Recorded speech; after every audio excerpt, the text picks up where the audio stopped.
Message de Monseigneur Philippe Christori en ce vendredi 21 juillet 2023. Jésus les enseignait comme ayant autorité. C'est par sa personne, sa parole et ses actes que Jésus rejoignait ses contemporains. Alors il les enseignait et leur parlait du royaume de Dieu. Ce message vous parvient alors que j'ai la joie d'animer avec 2 couples de Chartres la retraite des familles au foyer de charité de Tressin. Ce lieu de paix nous offre de beaux espaces de prière, en plein air comme dans les diverses chapelles. Nous sommes loin des bruits du monde, non pas pour nous isoler, mais pour puiser à la source l'eau vive qu'est la parole de Dieu et que transmettent les sacrements. De nombreuses familles sont présentes, les enfants et les adolescents bénéficient d'un programme spécial. Chaque repas est en silence, accompagné de musique choisie. Le calme règne et tout est propice à l'intériorité. Même les smartphones sont en mode avion dans les chambres. Les participants montrent un profond désir de vie spirituelle et nous sommes là pour les soutenir en vivant nous-mêmes à l'écoute de la parole de Dieu. Les jours de vacances avancent. Je pense aux scouts, filles et garçons qui vivent de magnifiques camps. Que de souvenirs personnels dans le scoutisme. À Chartres, une première école de prière a rassemblé 60 jeunes très désireux d'apprendre cette merveilleuse relation que permet la prière avec notre Seigneur Jésus-Christ. Puis d'autres ont pris leur vélo pour un nouveau camp VTT. Là aussi, la place du Seigneur est au centre du projet et ces jeunes découvrent comment écouter Dieu nous parler par les enseignements, les prières communautaires, la méditation de la parole ou le silence de la nature.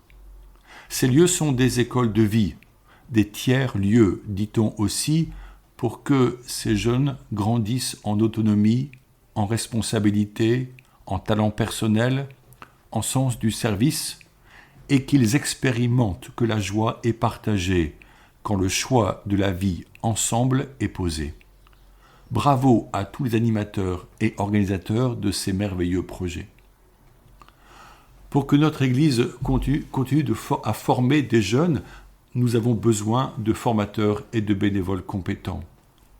Dans mon dernier message, je vous disais fermement que les chrétiens doivent se réveiller, redonner vie à la foi reçue au baptême, choisir d'aller de l'avant. Une nouvelle génération attend de nous, les adultes, que nous leur proposions un chemin de vie. Ainsi, nos écoles catholiques sont-elles aussi des lieux de mission importants. Que faisons-nous pour la jeunesse ? Comment l'accompagnons-nous ? Comment lui ouvrons-nous un avenir et une espérance ? Quand lui témoignons-nous du Christ ressuscité, source de la vie ? Quand lui offrons-nous une Bible pour que ces jeunes découvrent les mots qui révèlent le plan d'amour de Dieu ? Nous constatons la perversité des réseaux Internet et l'addiction aux écrans.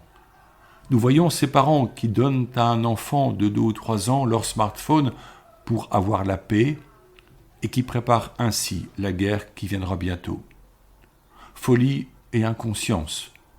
Oui, TikTok et Instagram sont 1000 fois plus consultés que les évangiles.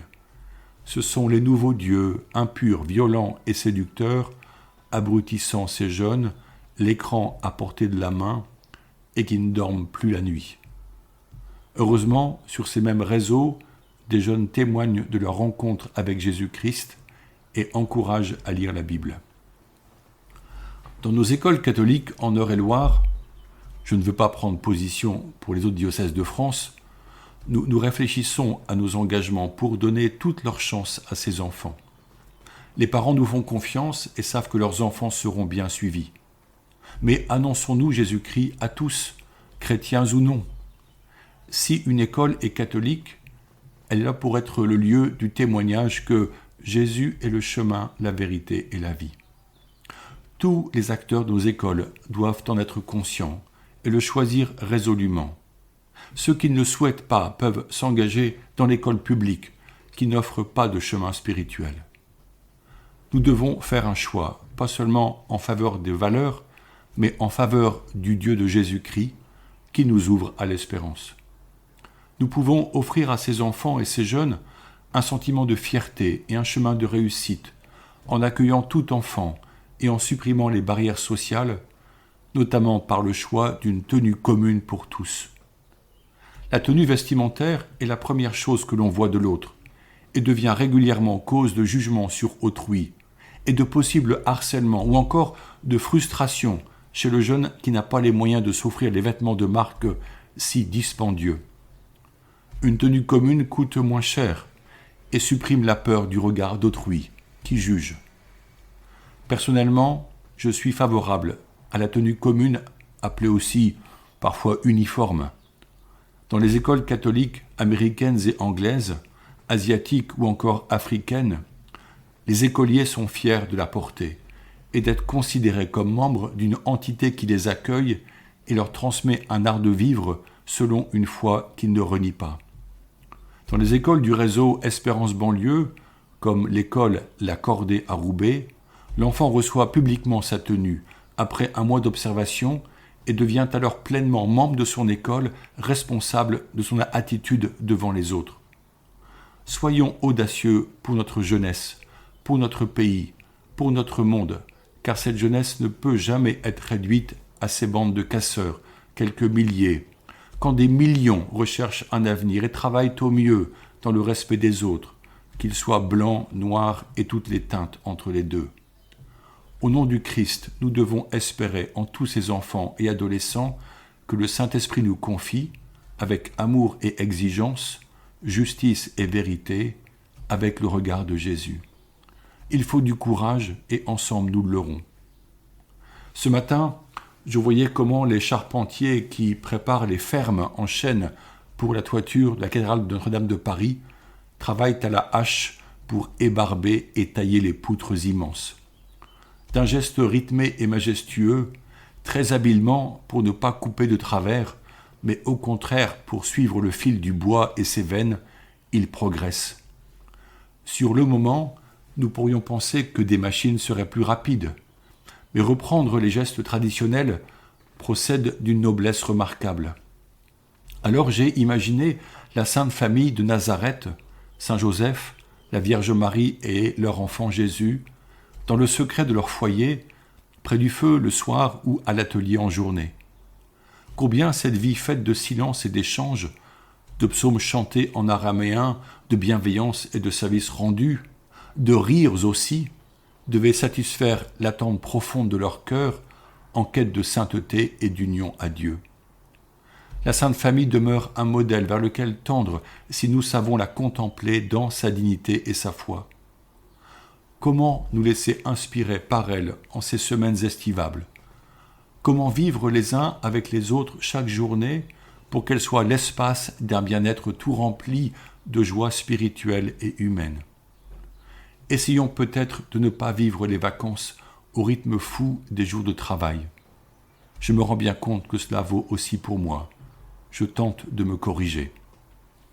Aussi, je vous invite à reprendre l'Angélus, cette belle prière qui rappelle l'incarnation, la venue par le oui de Marie du Verbe divin parmi nous. Le cœur du dogme chrétien est la présence de Dieu par Jésus dans notre humanité. N'est-ce pas merveilleux?